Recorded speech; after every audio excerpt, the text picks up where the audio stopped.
Hello and welcome back to the Book Smoke, and welcome to part 2 of 3 videos about adult colouring books.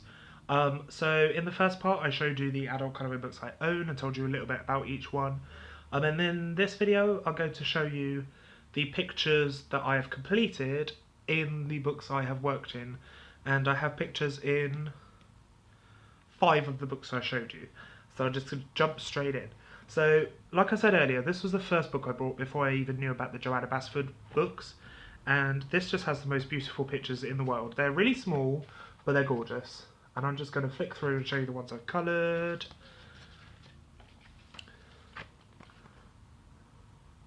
And what I like to do is kind of pick a colour scheme, whether that's in my head or if I jot it down or if I just start and make it up as I go along.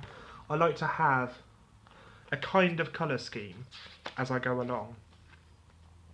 As you could probably tell in most of these pictures, they kind of follow a certain colour scheme.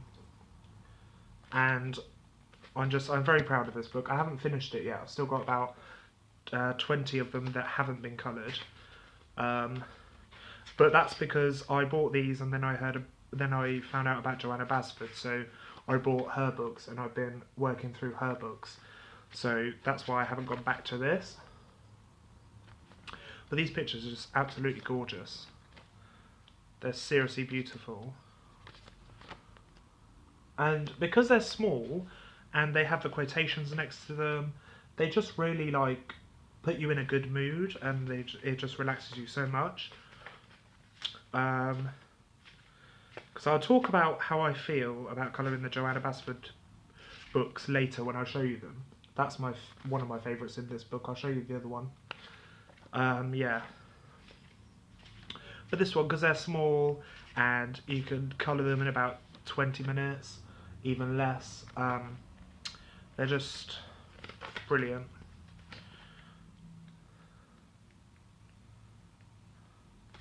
That's the other of my favourites from this book. And as you can see, they're the two simplest designs that are my favourites. Actually, that's another one of my favourites. I love the geometric designs.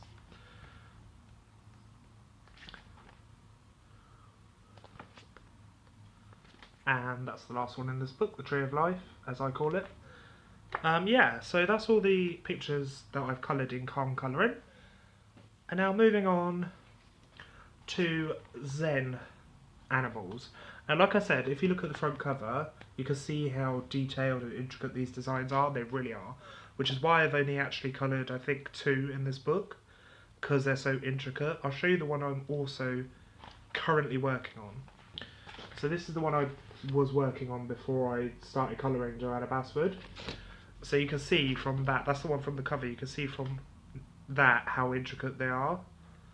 And I do have one completed which is in a similar style. It just means trying to find it, which I will do eventually. There it is. That's the one I've actually completed in this book. I think it's gorgeous. I call him the Aztec monkey because it's very Aztec-y colours and he looks very Aztec-y, I suppose. And this one is one of my favourites that I've ever done. And as you could tell, I basically split the design up into sections and coloured each section with a different 2 or 3 different pens. It's kind of like colour coded.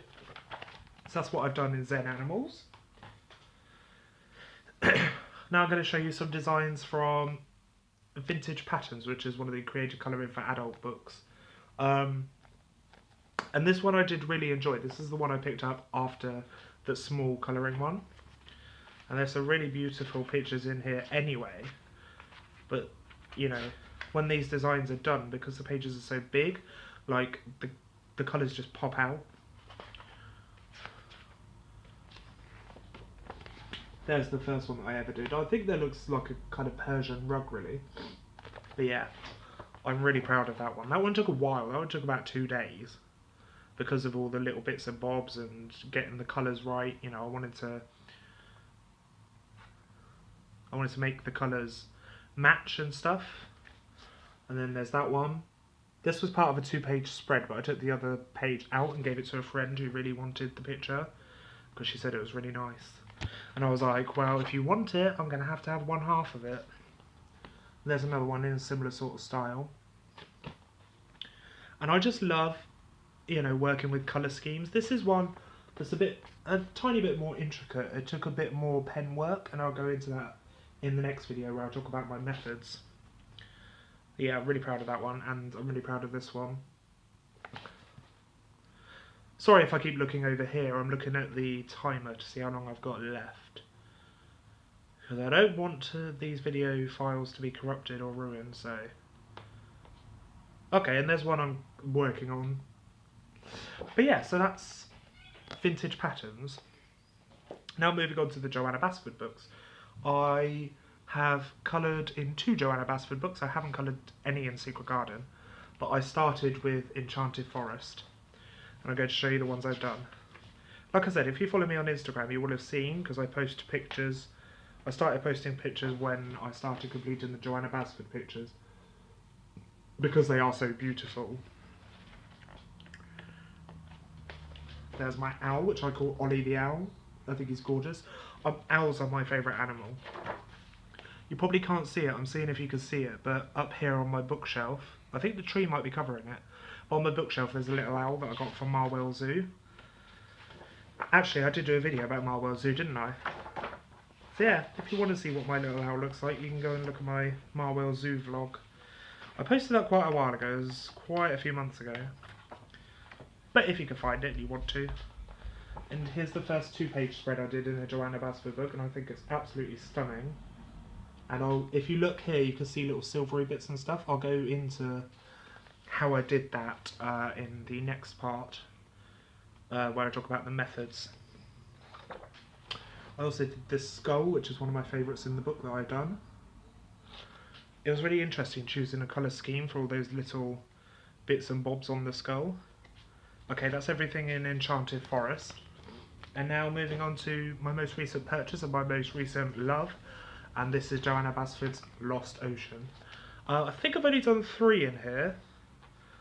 I will show you the first one I completed. Okay, I'll show you the most recent one I completed, and it's this one. And like I said, you can see that is a different medium to the other books where I've coloured in pen, because I've done this one mostly in pencil. And like I said, I'll go into that in my next video. There's the other one, and there's one more in here I've completed. There's one I'm working on, but obviously I'm not going to show you it, because I'm still working on it. But yeah, there's that one. That was the first one I completed in this book. So yeah, those are all the pictures I completed in all the books I've coloured in. Thank you for watching this part. I will leave links to part 1 and part 3 in the description box, so you should go check them out if you haven't already.